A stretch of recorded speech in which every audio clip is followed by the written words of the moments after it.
What do you do when housing falls into disrepair and creates blight for an entire neighborhood? This affordable housing Atlanta landlord was determined not to displace the hardworking families who live there. We could have gone in and just evicted everyone and just renovated and cleaned it up, but we didn't do that. We decided to honor the families that already lived there. Dubbed the compassionate capitalist, Marjy Stagmeier has owned and managed over 3,500 properties, using education in part to successfully turn around rundown housing she owned in a couple of Atlanta neighborhoods. She's teaching other cities to do the same. You can renovate them for less than 50 cents on the dollar if you have a cooperative city and turn it back into healthy, affordable housing. On this episode, we're back with the Solutions Sidebar. Brick by Brick talks to Marjy Stagmeier, who has a formula to help residents thrive. My colleagues Herns Laguerre Jr. and Emiko Moore join me at the end for some takeaways. Let's get into it. This is Brick by Brick, solutions for a thriving community. Brick by Brick is made possible thanks to leading support from Deborah and Robert Chavez, Greater Cincinnati Foundation, and the George and Margaret McLean Foundation, with additional major support from AES Ohio Foundation, Lori Johnston, Murray and Agnes Seasongood Good Government Foundation, Diane and Dave Moshe, the Robert and Jean Penny Endowment Fund of the Dayton Foundation, the Robert and Adele Schiff Family Foundation, and more. Thank you. Welcome Atlanta real estate investor and affordable housing solutionist, Marjy Stagmeier, to Brick by Brick. The aging apartment community of Summerdale and its miraculous transformation is the subject of your book, Blighted, which you say completely changed your DNA, incidentally, on how you own and manage housing. Paint us a picture of where it is and what it looked like in 2017 when you were considering buying it. Well, thank you so much first for having me on your show. I am an affordable housing landlord. I've owned and managed over 3,500 units, and I tend to favor properties that are boarded up, dangerous dwellings. So when I first saw this property, which is located in Southwest Atlanta, it's in one of the grittiest neighborhoods in Atlanta. It's known to be very violent. It's a very tough area to live in. So when I saw this property, I immediately fell in love with it because this is exactly what I do. I like to take the boarded up properties and convert them into safe housing communities. What was really cool about this one was it was connected to a commercial district. So it had a grocery store right behind it, which was fabulous. And then the elementary school was only 2 blocks away, so our kids could actually walk to school. So I saw a great opportunity to really improve the whole community. And so you toured the property as you were considering buying it, and what kinds of things did you see inside the property? What was the condition? The condition was very poor.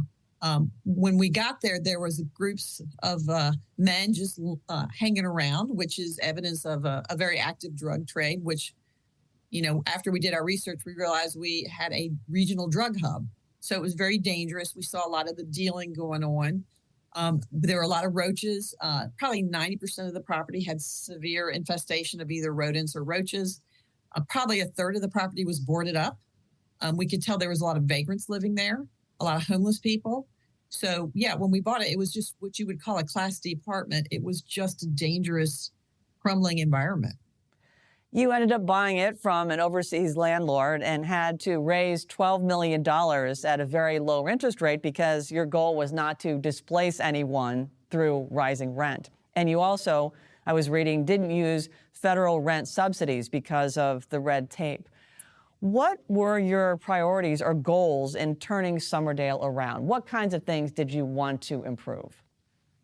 We wanted to improve the living environment and make it safer. When we bought it, 68 children lived there and went to Cleveland Avenue Elementary School. And to me, that's heartbreaking. They're walking through drug dealers, rodents, and roaches just trying to get to school. One of the things I did as part of the book was I interviewed several of the tenants, and there was one family I interviewed as a 4th-generation family, and you could just see in that living environment that the 4th generation was going to have a life in poverty.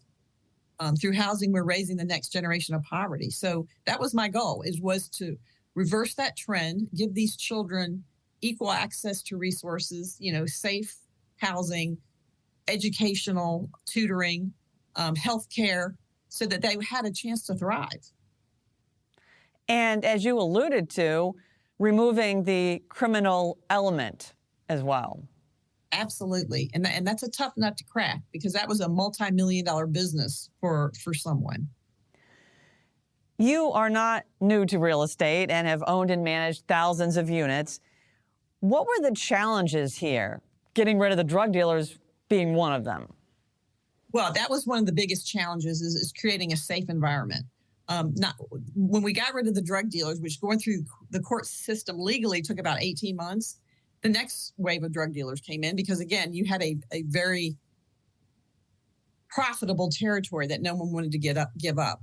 So that was the challenge. The regulatory environment was a huge challenge, trying to get permitting, all the delays associated with it. And I know this is a challenge across the country.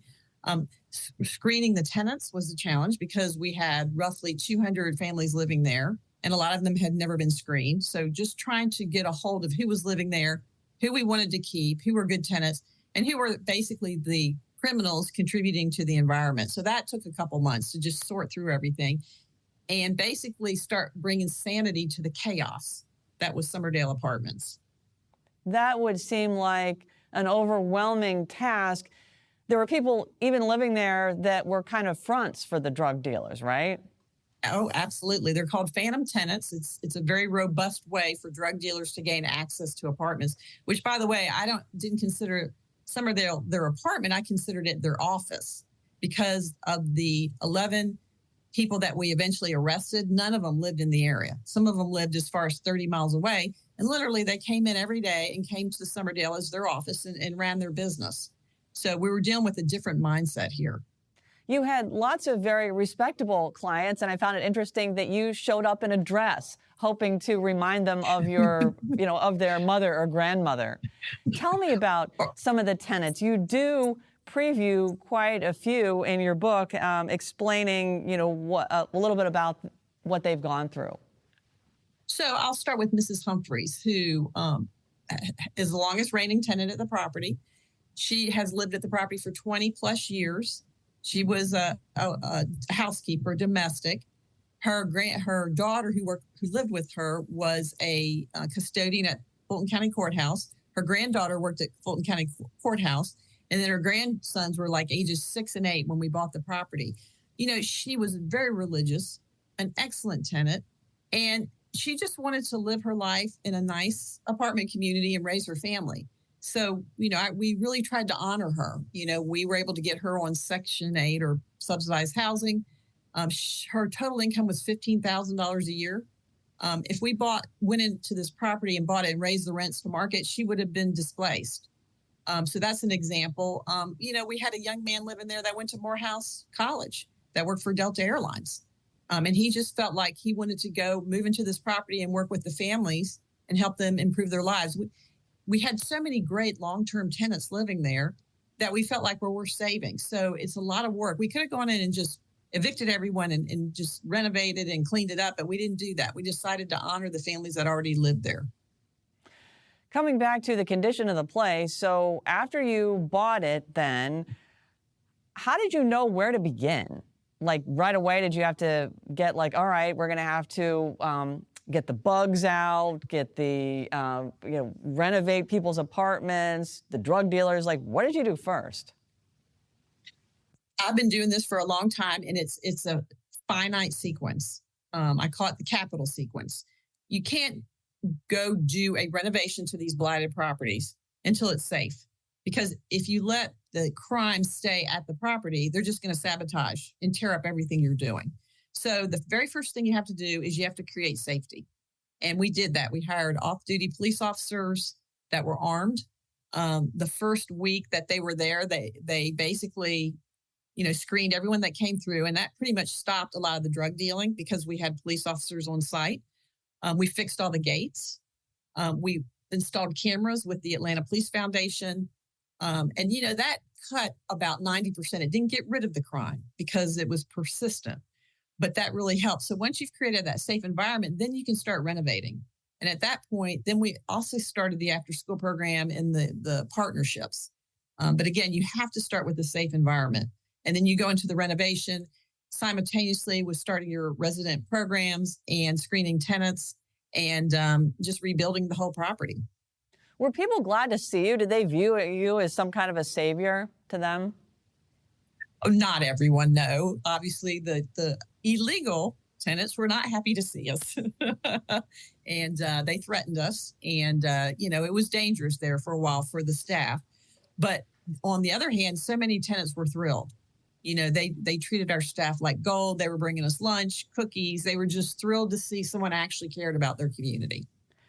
You realized some years before this that schools and housing are related. Just a block away from Summerdale is Cleveland Avenue Elementary School. Talk about some of the problems when you first bought it that you were seeing at Cleveland Avenue Elementary School. So at Cleveland Avenue Elementary, children who entered first grade were only 17% of them could read. By the end of the third grade, Dr. Payne, who was the principal, had it up to 78%, if I'm recalling correctly. So what you see at the school reflects the housing environment. There was a lot of traumatized children going there. A lot of them were wearing gang colors already at the age of, 6 and 7. They were already starting to affiliate with gangs. There were a lot of guns, in backpacks where the child accidentally took their dad's backpack and there was drugs and guns and cash in it. And then the father would show up, want to retrieve his backpack. The children were just very, very traumatized. And what comes with that actually affects brain development, this kind of trauma of living in these blighted apartment communities. They were all low readers. Very few of them were passing their reading scores, their math scores. So, again, what I've learned in this business is the local schools will reflect the housing environment. I have underwritten over 100 of these blighted deals, and 100% of the time, the elementary school was a low-performing school. And another problem was the fact that a lot of these kids move away, after the school year. Exactly. So transiency is the number one thing of what causes schools to become low performers. And basically, apartment rents and landlords are what control transiency. So if I decided to raise my rents $100, my average household income was $26,000. Well, obviously the families can't afford that. So they're going to move and they're going to take their kids out of the school. And it's become pandemic, especially in low income neighborhoods.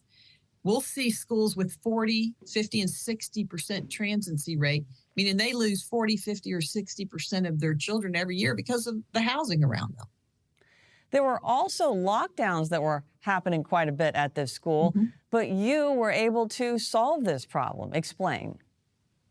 Isn't that amazing? So I met with Dr. Payne, my principal, and she was apologizing for the condition of her office because they had just had an active shooter lockdown the day before, and I had never heard of that before. An active shooter lockdown is when there is a shooter either on the school grounds or in the neighborhood, and the school is mandated to go into lockdown. So after talking with her, I went back and discussed this with my security, and we figured out it was literally one guy that was operating his drug trade at the Exxon station across the street from the school. And so they went and arrested him. And literally, she did not have another active shooter lockdown for years. So literally, it shows you how one person can really impact the trajectory of a school. I hope you're enjoying our conversation with Marjy Stagmeier. There's still more ahead following this short break. This is Brick by Brick. Brick by Brick is made possible thanks to the generous support of so many, including Rosemary and Mark Schlachter, the Camden Foundation, Patty and Fred Heldman, Dee Dee and Gary West, the Stephen H. Wilder Foundation, Judith and Thomas Thompson, a donation in memory of Frank and Margaret Lenhart, and more. Thank you. We couldn't do this work without you.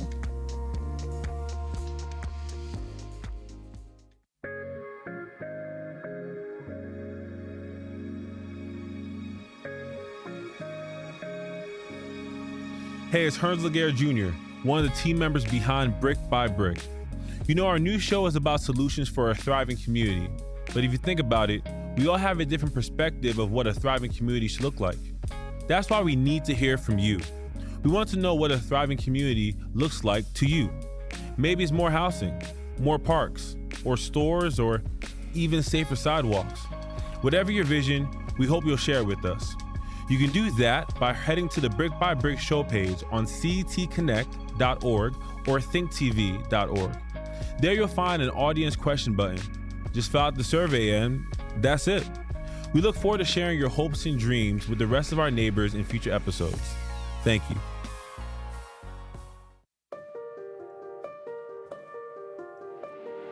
Welcome back to Brick by Brick. I'm Ann Thompson.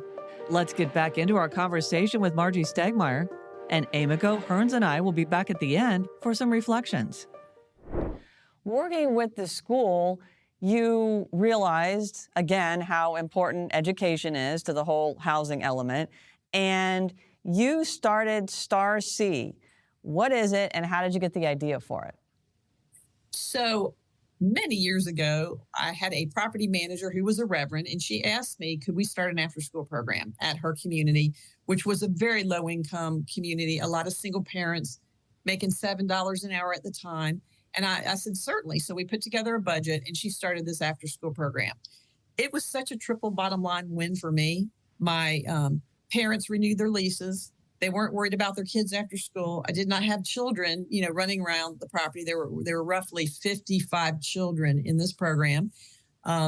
And so it really stabilized the community. So going forward, whenever I buy any of these apartments, I always put in after-school programs, senior programs, and it just morphed. And then in 2014, I was invited to speak at a regional forum, and I was asked by the audience to consider turning this model into a non-for-profit.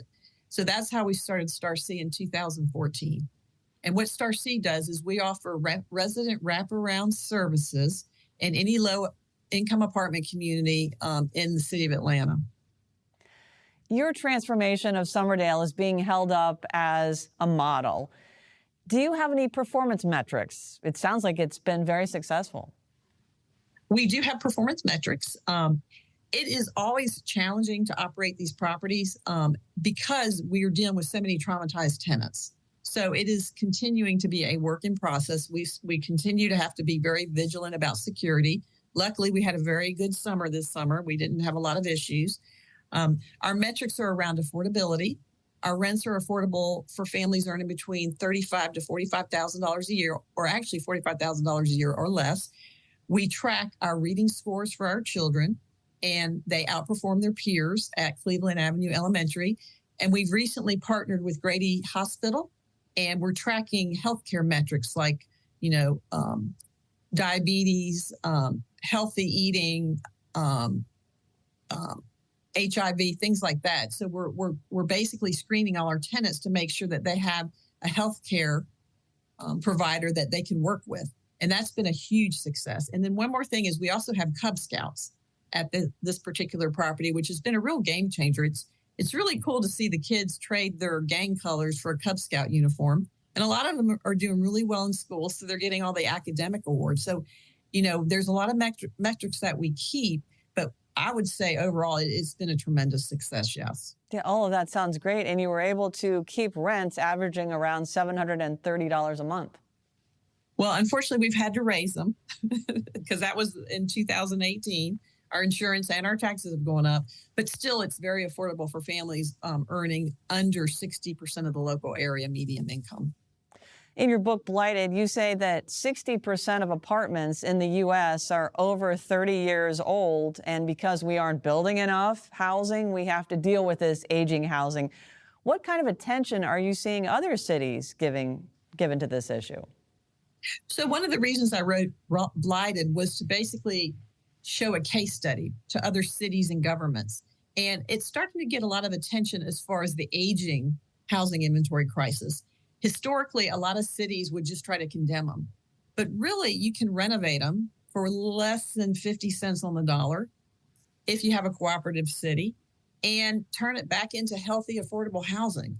And roughly 80% of low-income families live in these older apartment communities. So it's a huge source of supply for a lot of cities around the country. Some people might wonder, how easy is it to replicate your ed housing model in other parts of the country? I personally think it's relatively easy, but you do have to have a cooperative municipality. You have to be able to raise the money, so you have to have banks and capital sources that are willing to work with you. But there's a lot of landlords that are doing what I do all over the country. So I think it's very easy to replicate. Are you able to point to cities that have been successful doing what you did?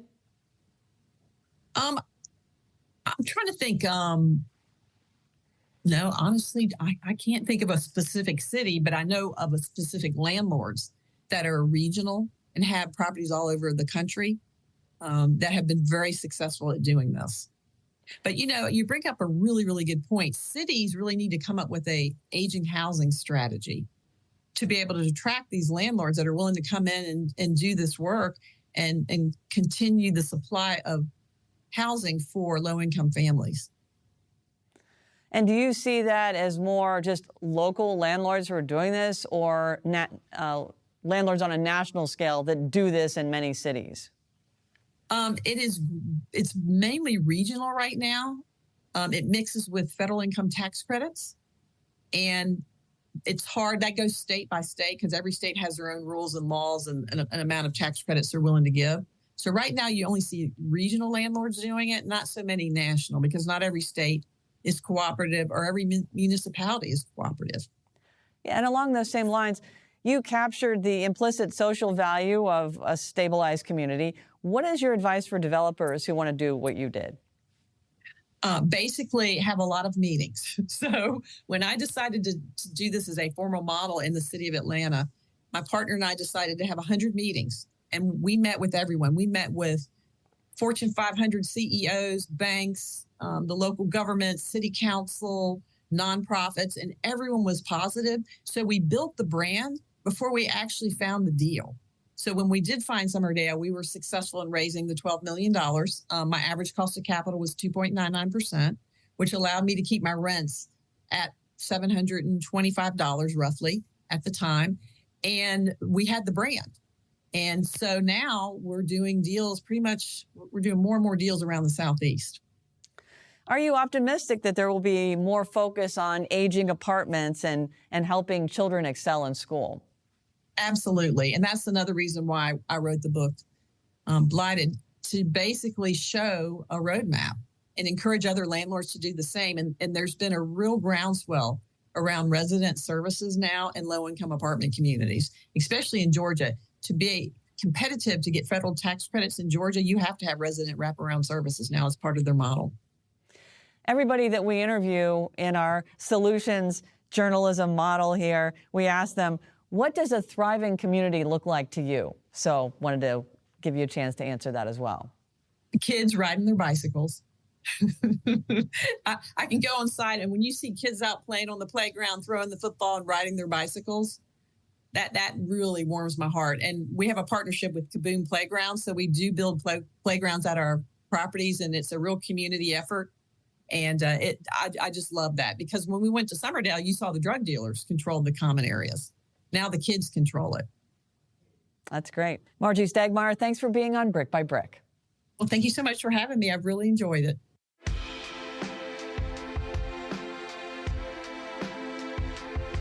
Remember, if you're interested in digging deeper into our conversation with Marjy Stagmeier and want to learn more about Brick by Brick in general, there are plenty of web articles and videos. Go to cetconnect.org and thinktv.org.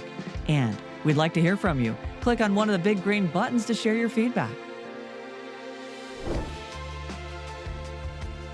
That was a lot to take in. It's time to talk about it for the takeaways. And we bring to the microphone Emiko Moore. Hello. And Hursley Gare Jr. Hey, everyone. Emiko, what were your thoughts? Wow. I just kept saying, wow, as I was listening to her. The work she is doing is heroic. She wants to go into these gritty, dangerous neighborhoods and transform them. And not a lot of landlords want to do this. And she does it well. She's cracked the code here. We need 1,000 more Marjy Stagmeiers across the country. And it's heartbreaking to hear about the neighborhoods like Summerdale where children walk by drug dealers, rodent infestations, and gangs at very young ages. She has so many building blocks, or should we say bricks, safe housing, affordable housing, after-school programs, senior programs, and all of these bricks help keep the families in the neighborhoods and students in the schools, which really help stabilize neighborhoods. Hearns, what are your thoughts? Yeah, and I thought it was a really awesome interview. She said so many profound statements. Like when she did her research in certain communities in Atlanta, she saw that there were families being born into poverty, generations of families. I think she met one family that was three generations growing up in one community, and she could see the fourth generation being raised up in the same environment. I think a lot of times when you have these built environments, certain attributes can be seen as who those people inherently are, as opposed to how their environment influence their circumstances and their actions and decisions.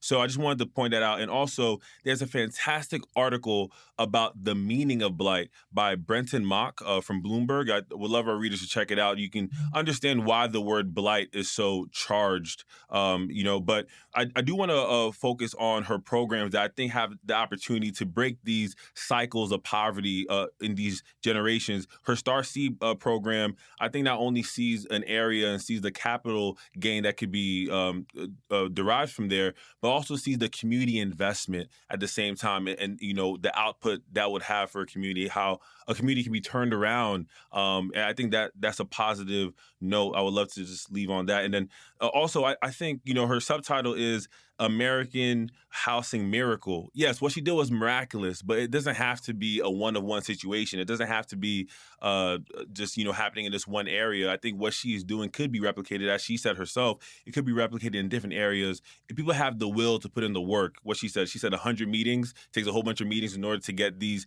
things moving. And I think other areas could follow the same path. We have to recognize that old buildings make up an increasing share of the U.S. rental stock, and experts say a healthy supply of these aging apartments helps cities and neighborhoods thrive.